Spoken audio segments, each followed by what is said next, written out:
Maswerteng hapon po mga ka-STL. Narito na pong resulta ng STL Pangasinan para sa araw na to, 2nd of February 14, 2026, araw ng Sabado. Naway ang mga natayaan nyo pong mga numero kanina ay manalo nawa ngayong hapong ito, 5 PM. Kaya't kunin nyo na pong inyong mga ticket.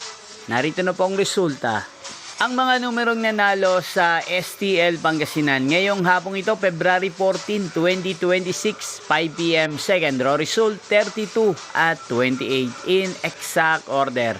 Again, 32 at 28.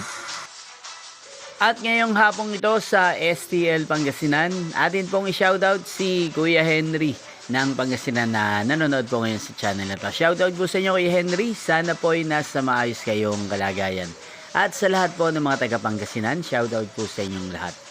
Muli nyo pong mapapanood ang resulta ng STL Pangasinan para sa third draw mamayang 8:45 PM dito po sa channel na to, Roderick Hernandez TV.